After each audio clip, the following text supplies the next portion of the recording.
Oh, whoops. Morning, guys. I screwed up the video, so I'm a little bit frustrated right now. Sad day.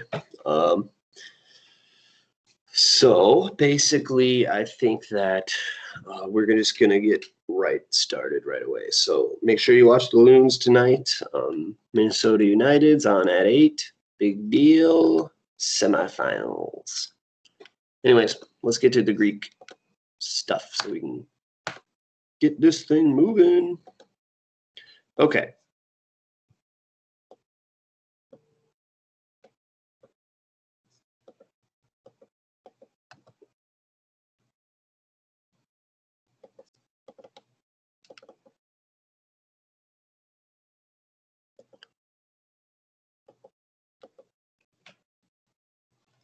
Okay, we'll have to go through some review, I guess.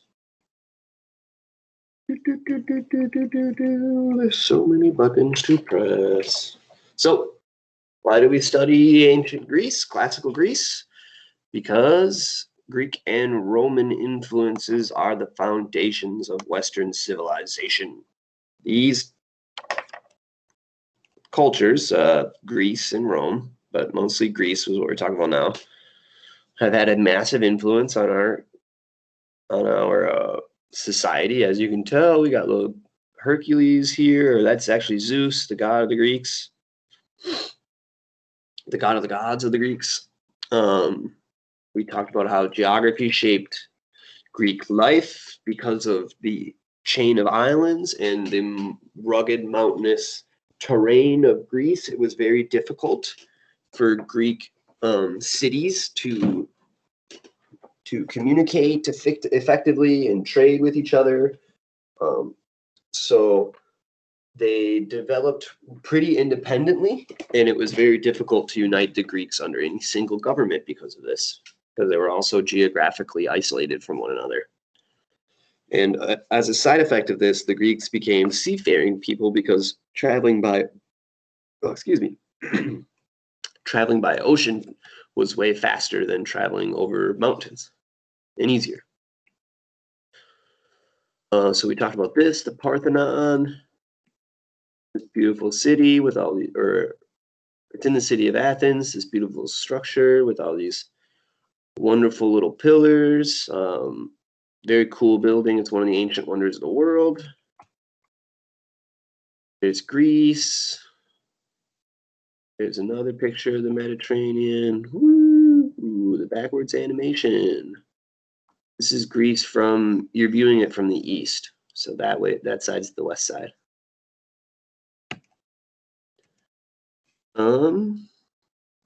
Whoops.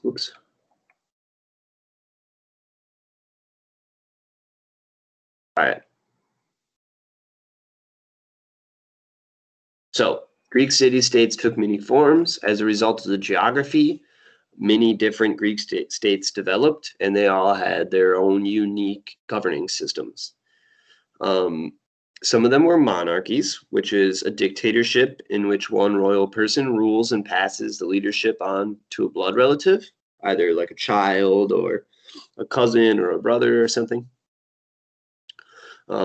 Remember that a dictatorship is a form of government where either one person or a small group of people make the decisions for everybody. So a monarchy is a form of dictatorship, an aristocracy is a form of dictatorship in which a few educated or wealthy people make all the decisions. Like the Aristocats, the movie, based on aristocracy. It's kind of like the noble people. An oligarchy is a dictatorship in which a small group with the backing of the military makes all the decisions. That's Sparta. Sparta was an oligarchy where the military was in control and a small council was in control. Democracy, which you guys should be familiar with, is the government run by the people. That was Athens. Athens and Sparta being the two principal city-states in Greece. They were the two most powerful and influential. So in Athens, they practiced what we call direct democracy, where the people actually make the decisions directly. They don't elect representatives So there's no Congress, there's no Senate, the people vote. And then there's a representative democracy, which is what we have here in the United States. And that's where citizens select leaders or representatives to make laws for them. Like when we elect a congressman and then he says he's going to go create a law to make healthcare free or something like that, then he's representing you. You want him to do something, so he's representing your interests in Congress, where a direct democracy, there is no Congress. You just vote. So here's a cool little chart. And then, if you're doing the video, pause it for that. And then here's a nice little chart. I like these organization charts. They make things simple for you. So we got government, 2 types of government, democracy, dictatorship, 2 types of democracy, direct and representative, and 3 types of dictatorships, monarchy, aristocracy, and oligarchy. And we would have seen all of these exist in Greek city-states, except for not representative democracy, just direct democracy. Most Greek states, polis, developed dictatorships, pretty much all of them, except for Athens, I think. Athens developed a democracy.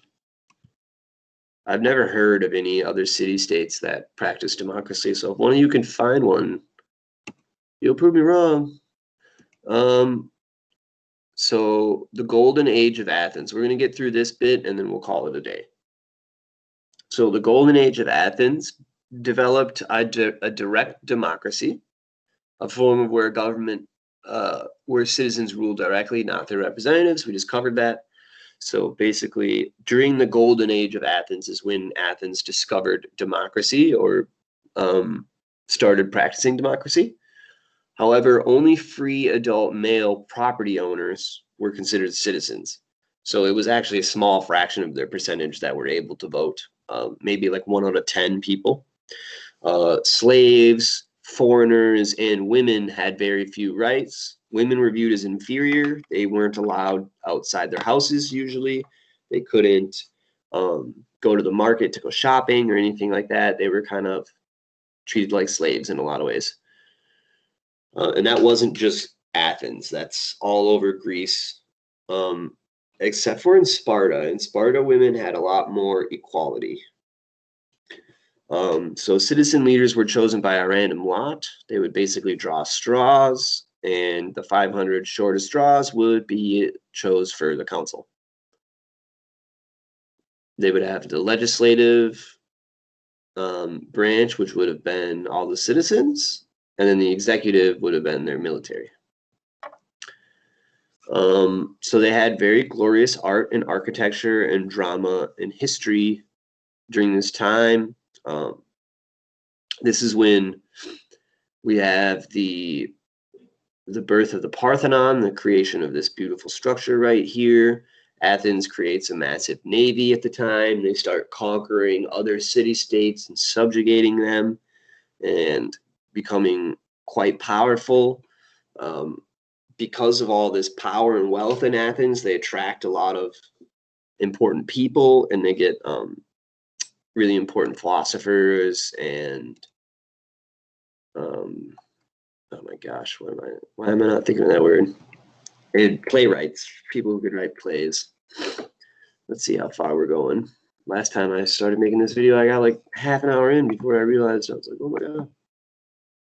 9 minutes. All right, we can do a couple more. We're gonna do the next one. Damn it. After I exited, I gotta go through like 30 slides.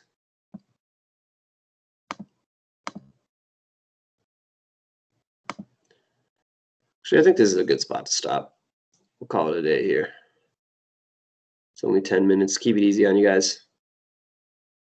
All right, make sure you enjoy the, oops, stop sharing, and we'll start camera. Perfect. So we'll pick up here where we left off. Hopefully by the end of this week, we'll get through this. It's going slower than I anticipated. I might just end the whole thing after next week. We might cut some slides out because I don't want to just keep lecturing all the time to you guys. I feel bad. Yeah, let's go Loons, and thanks y'all for watching. Have a wonderful day. I'll post the third and fourth pages of the notes, but I think you only have to do the first half of the fourth page. We'll see what's going on. Peace.